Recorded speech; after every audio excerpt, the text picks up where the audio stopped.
Hello again, Charleston Southern fans, and it's time for another edition of Buccaneer Update here on CSUSports.com, and we're joined as always by the head coach of the CSU football team, Jay Mills, on the heels of a 46-32 victory over Presbyterian College, second straight win in a row for the Bucs. And Coach, offensively, it was an explosion for you guys. I know it was 1 point short of your season high of 47 against Savannah State, but still, in every facet of the game, that offense was moving the ball up and down the field against Presbyterian on Saturday. We had a good offensive performance, and it was in all phases of the offense. It was throwing the football, it was running the football. That game, as you mentioned, second consecutive victory for us, and I did not realize till later, first time in school history, the mark was set with back-to-back road conference victories, so we feel very proud to be able to have established that. I feel very excited about this 2009 team to be able to venture out to a new frontier that we hadn't had. A.J. Toscano led the way both on the ground and through the air, but you also got to look, it always starts with the offensive line. The guys that are the unsung heroes certainly were again. This team is leading the way rushing the football better than any team we've had since my tenure here in 7 years, and they also have been protecting the quarterback. That's about all you can do. We're the least sacked team in the Big South Conference along that conference schedule as well, too. So it all starts and begins and ends up front, and very proud of what we've been able to accomplish there. AJ was named Big South Offensive Player of the Week, first time all season that a CSU player has won that honor, managed to throw a touchdown in each of the four quarters, and also ran for a score, had a career-high 290 passing yards, and like you said, led the way with 61 yards on the ground as well. That's 2 weeks in a row he's been interception-free. And I know beyond all of the statistics, the touchdowns and the yards gained, the most important thing for you and for the team is that he hasn't turned the ball over each of the last 2 weeks. No, there's no question. He's making very good decisions. And even going back to when we had a couple of turnovers in the Liberty game, it wasn't as much about decisions there. It was some fluke ricochets of the football and tips and those types of things which you just can't control. So really you could say for the last 3 weeks he's been making good, consistent decisions. And, you know, you want to peak and to be a great team or considered a great team, you need to play well in November. You need to finish out strong.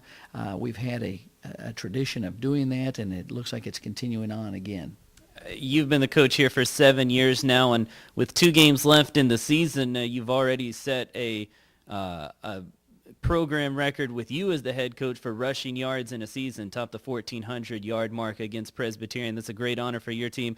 You and I have talked several times in this segment about how well you guys rush the ball, and it seems like you have a stable of backs that's as good as any in the league with Antoine, DeMarcus, and B.J. Hackworth as well. I know it makes you proud that already, still with 2 games to go, that you have the best rushing team you've ever had here at Charleston Southern.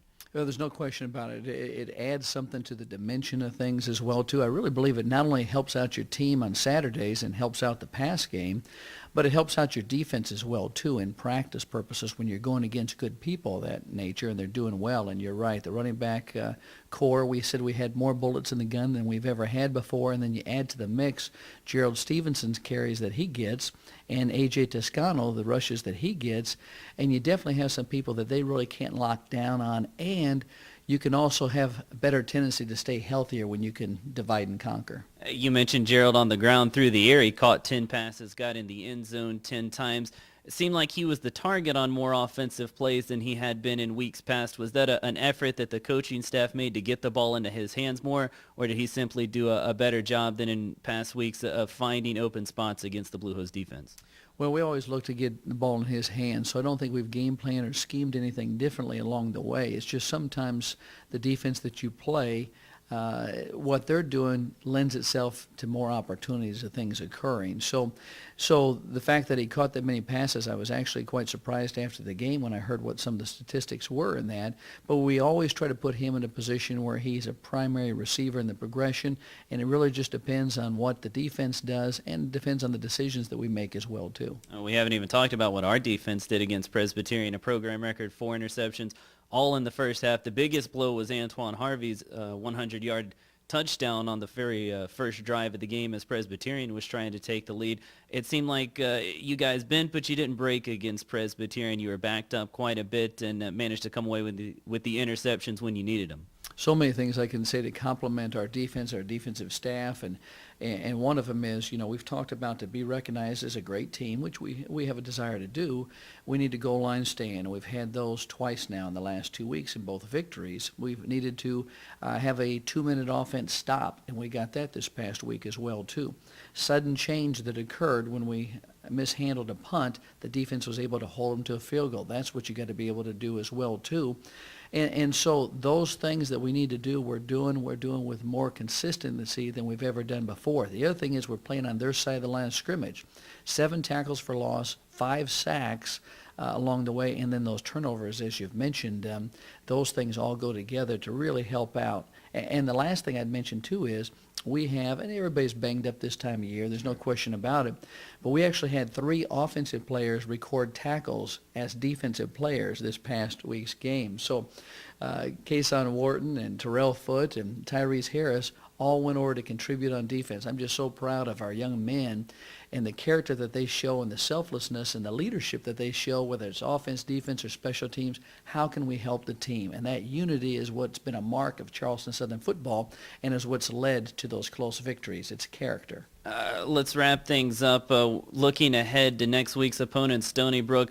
If there was one negative from the Presbyterian game, their ground game was able to gain quite a bit of yards there back. Lance Bird had, I think it was 274 yards, a program record. Stony Brook probably has the best 1-2 punch of backs in the conference. Conte Catino, outside of Charleston Southern, of course, but Conte Catino, Edwin Gowans both rushed for over 1,000 yards last year. And I know that facing their two-headed monster this weekend, that you've implored your defense to be a little bit stronger against the rush than you were against Presbyterian.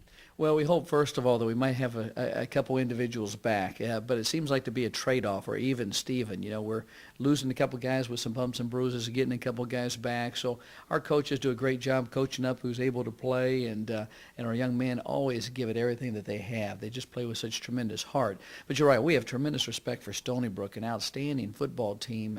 Coach has done an excellent job in only a second year in the conference, and for them to come in undefeated with 2 games to go, we know that they have their sights on the championship. We're in a spoiler role, more or less, in this game. But I really believe that our guys will rise to the challenge, both defensively. I think that, it's a tip. We tip our hat to Presbyterian, as we said last week, a much better team than people give them credit for. They just play, like all of us, I guess, a very tough schedule along the way. But I was so impressed how hard they played. And I think those instances and those yards they were able to get will continue to make us better. And we'll rise again this weekend and get after it. Hey, Coach, I always enjoy getting to talk to you about last week's game. And as always, best of luck against Stony Brook. Hopefully we can even that record up at 5 wins and 5 losses. Absolutely. Thank you very much. All right. So that does it for this edition of the Buccaneer Update. Don't forget, Saturday, 1:30 p.m., Stony Brook comes to CSU Stadium. And Coach mentioned it, the Seawolves 4-0 in Big South Conference play. So CSU looking to play the spoiler role and knock Stony Brook out of that top perch in the Big South Conference. For head coach Jay Mills, I'm Rob Walden. We'll see you next time here on the Buccaneer Update on CSUSports.com.